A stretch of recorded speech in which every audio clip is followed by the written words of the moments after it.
तो सफलता जो मिलती है वो आपके प्रारब्ध से मिलती है। सफलता बहुत आसान है, खूब जी जान लगा दो, 24/7 वर्क करना पड़ेगा, 72 घंटे पर डे काम करना पड़ेगा। कुछ पर्सनैलिटीज़ होती हैं ना जिनको देख करके आप खुद के अंदर एनर्जी फील करते हैं। आप जिनको देख करके ये सीखते हैं कि थकना नहीं है, क्या हुआ अभी 14 घंटे ही तो काम किया है, 15 घंटे ही तो काम किया है। ऐसी ही एक शख्सियत है हमारे भोपाल की। इनका नाम पूरे देश में है, बल्कि दुनिया के अलग अलग कोनों में है। मेरे पर्सनल फेवरेट हैं engineer Sanjeev Agarwal sir, CMD the Sage group. Sir जब जब आपसे मिलता हूँ मैं सवाल शुरू यहीं से करूँगा। इससे पहले हम आर्किटेक्ट अवार्ड्स में मिले थे, तब भी हम लोग शायद कुछ रात के 9 बजे करीब मिले। वही स्माइल, वही ताजगी, वही एनर्जी। सो कैसे थकते नहीं है? काम तो बहुत है आपके पास। क्या है, देखो हर क्षण ईश्वर ने बनाया है जी। 24 घंटे। तो ईश्वर ने बोला था कि सुबह एनर्जी में रहना, शाम में रहना। ईश्वर हर टाइम एनर्जी में रहता है, हम भी उसका रूप है, हम भी हर टाइम एनर्जी। ये सोच है सब। आप सोचोगे थक गए तो थक जाओगे, आप सोचोगे अभी तो जीवन की शुरुआत हुई है। जैसे रोज सुबह उठो तो अभी तो जीवन की शुरुआत हुई है। कल ही मेरा कोई इंटरव्यू ले, मेरे से बार बार बोले सर अब आप 60 के होने वाले हो, अब आपका समय पर किसी बात कर रहा हूँ, मैं तो अभी शुरुआत कर रहा हूँ। सबक की बात है, अभी तो शुरुआत है। ऐसे मैं तो बोलता हूँ हर दिन मेरी नई शुरुआत है, हर घंटा मेरी नई शुरुआत है, हर क्षण मेरी नई शुरुआत है, जिंदगी की शुरुआत है। तो खूब जोश से और खूब मजे में करो तो आनंद ही आनंद है। तो कहीं ना कहीं आपके आसपास वाले जो लोग हैं वो भी बड़े ही एनर्जेटिक आपको देख करके हो जाते होंगे, क्योंकि अब 2 रीज़न है। एक तो जब अपने सामने कोई इतनी एनर्जी वाला इंसान दिखता है और वो इस तरह की एनर्जी देते हैं, तो उसके बाद तो फिर और भी कमाल लगता है। देखिए हो ही जाना चाहिए। और हम तो अब बोलते हैं सेजियंस हैं। हाँ। मेरे आसपास तो मैक्सिमम सेजियंस रहते हैं। आज 4000 मेरे साथ मेरे परिवार के सदस्य हैं, सेजियंस हैं। 40,000 स्टूडेंट्स पढ़ रहे हैं। हम करीब करीब 5 लाख फैमिली को टच कर रहे हैं। तो मतलब ये 5 लाख फैमिली को तो मैं मतलब हर हाल में खुश रखूँ, सच्चित आनंद में। ऐसा आनंद जो सत्य के साथ चिन्ह है, उस आनंद में ही रहना चाहिए। और हमारे तो आनंद स्वरूप है। हमारे जो 5 शरीर हैं, स्थूल शरीर, मनोमय शरीर, प्राणमय शरीर, मनोमय शरीर, ज्ञानमय शरीर, आनंद ईश्वर ने बनाई हमें आनंद में रहने के लिए। कहाँ लफड़े में पड़ना है यार, जो ईश्वर कर रहा है अच्छा कर रहा है। एक बहुत बड़ा सवाल हर किसी, और आई थिंक मैंने बचपन में ये सुना था और मुझे ऐसा लगता है कि आज भी कुछ लोग हैं जो इस चीज़ पे बिलीव करते हैं, जो ये कहते हैं कि जैसे जैसे पैसा आता है, जैसे जैसे एम्पायर बड़ा होता है, कहीं ना कहीं इंसान को टेंशन घेरने लगती है। लेकिन आप इस चीज़ को एकदम उलट साबित कर रहे हैं कि टेंशन क्या होता है, एक्सक्यूज़ मी, टेंशन क्या है। कहीं थोड़ा सा भी ऐसा लगता है वेद क्या है? देखो मैं मानता हूँ पैसा जो मेरे पास है वो मेरा पैसा है ही नहीं, वो तो परम पिता ने मुझे रखने को दिया है। मैं तो खजांची हूँ। मैं तो बीच का पर्सन हूँ। अब बैंक का मैनेजर, कैशियर सोचे कि मेरे पास पैसा आ गया, मैं बोल अरे भैया तुम खजांची हो। ऐसे ईश्वर ने मुझे भेजा है। जैसे राजा जनक को जी अष्टावक्र ने से राजा जनक हार गए तो अष्टावक्र ने जाने लग गए। जनक जाने लगे तो अष्टावक्र, राजा रुको, ये राज मेरा है और तो आज से तुम चलाओगे। तो ऐसे ही राज तो उस परम पिता का है। मैं तो सिर्फ उसमें जो मुझे थोड़ी बहुत जवाबदारी दी गई है मैं वो निभा रहा हूँ। तो इसलिए टेंशन किस बात को ना। लफड़ा होगा तो हाथ जोड़ लेंगे, प्रभु गलती हो गई माफ़ कर, बता कैसे करे सही, और अपन अच्छे से करने की कोशिश कर रहे हैं। हमारे पास क्या है, सिर्फ प्रयास प्रयास और प्रयास। उस परमपिता परमेश्वर पर इतना भरोसा ये हमेशा से था या फिर धीरे धीरे जब आपने दुनिया को देखा तो आया? मेरे को तो हमेशा से था, परंतु जैसे जैसे मेरा इस स्थूल शरीर में एक्सपीरियंस हो रहा है और विश्वास बढ़ते जा रहा है कि सत्य वही है, और बादल छटते जा रहे हैं जैसे होते ना, और उससे एकाकार होते जा रहे हैं, उससे प्रेम होते जा रहा है, उससे और बंधन मजबूत होते जा रहा है जी। तो और रियलाइजेशन हो रहा है। आस्था का मतलब असल में है क्या आपके लिए? आस्था का मतलब समर्पण, आस्था का मतलब प्रेम, आस्था का मतलब एक्सेप्टेंस, और हर हाल में पॉजिटिव रहना। सिर्फ मतलब यही है, प्रेम, समर्पण, अपनत्व, और कहानी खत्म। मिलना उससे, आस्था मिल गए, आस्था है, उससे मिलना है, वो करा रहा है, आस्था है, तुमसे बात करा रहा है, आस्था है जी। आज आपने माय एफएम के लिए आप काम करते हो, आप देखिए माय एफएम में मैं जो रोज सुबह नहाता हूँ सुनता हूँ वेद। तो क्या है तुम्हारे लिए? अभी माय एफएम के लिए आस्था है, मेरे लिए सेज ग्रुप के लिए आस्था है। सब अपना अपना काम कर रहे हैं और कर उसके लिए रहे हैं बस। और वही हमें शक्ति दे रहा है, वही हमें सोच दे रहा है, वही हमें ताकत दे रहा है, यही मान के चल रहा है। अयोध्या में राम जन्मभूमि पर जब मंदिर बना था और जिस दिन पधारा गया था श्री राम जी की मूर्ति को, आप वहाँ पर थे। मेरी आपसे फ़ोन पर भी बात हुई थी और आपने बताया था कि अद्भुत फील था। कैसा, सही में कैसा लग रहा था? और तूने मुझे वो वाली याद दिला दी। मैं तो मतलब वो जैसे हो जाता, भूल चुका था मैं तो। आज फिर वो सोच के मेरी आंखों में मतलब नम हो जाती है। हम इतनी दूर बैठे हुए थे, हमारे रोंगटे खड़े, हमारे आंखों में नम हो जाती है। अब मेरे वो बात सुन के फिर से मेरी आंखें नम हो गई। मुझे लगा वाह, मतलब वो एक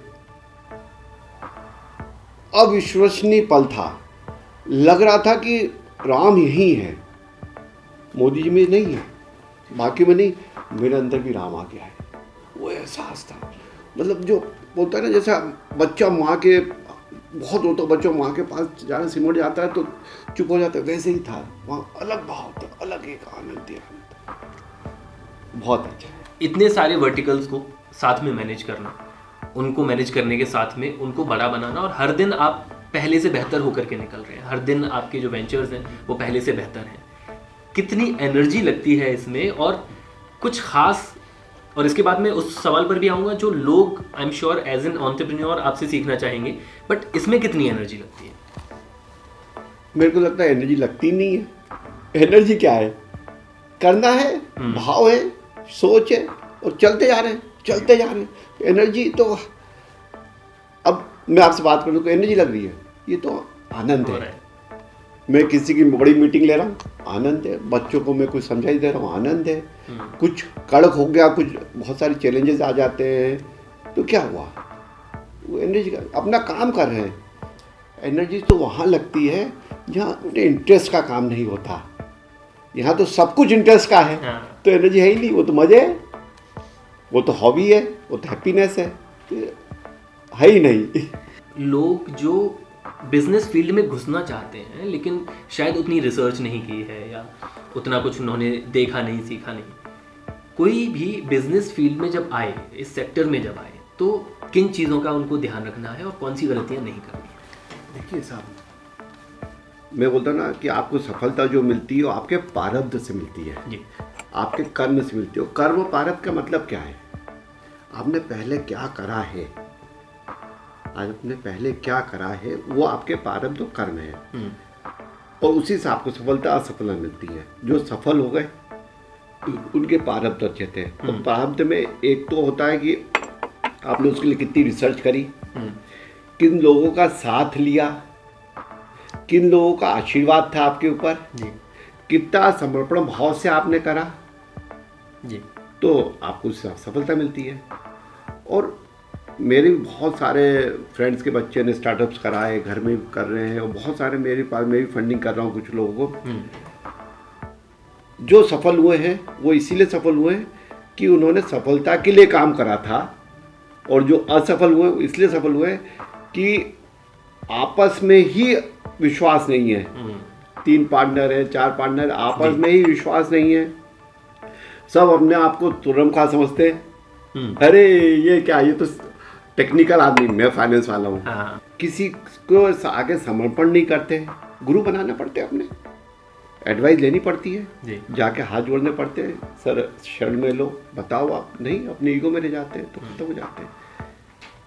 सफलता बहुत आसान है जी, सिर्फ एक्सेप्टेंस बढ़ा लो, प्यूरिटी बढ़ा लो, सफल हो जाओगे। असफलता बहुत मुश्किल है क्योंकि उसमें तो जेलसी लाना पड़ेगी, ईगो लाना पड़ेगा, मेहनत लगेगी उसमें बहुत सारी मेहनत लगती है, गलत डिसीजन लेने पड़ेंगे। तो सफल होना बहुत आसान है। बस ईश्वर को साक्षी मान के, परम पिता को धन्यवाद देते हुए, माता पिता का आशीर्वाद लेते हुए, सबसे प्रेम में खूब जी जान लगा दो।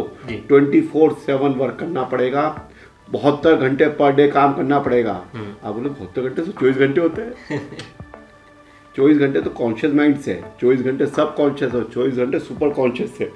72 घंटे काम करना पड़ेगा तब जाके सफलता मिलती है।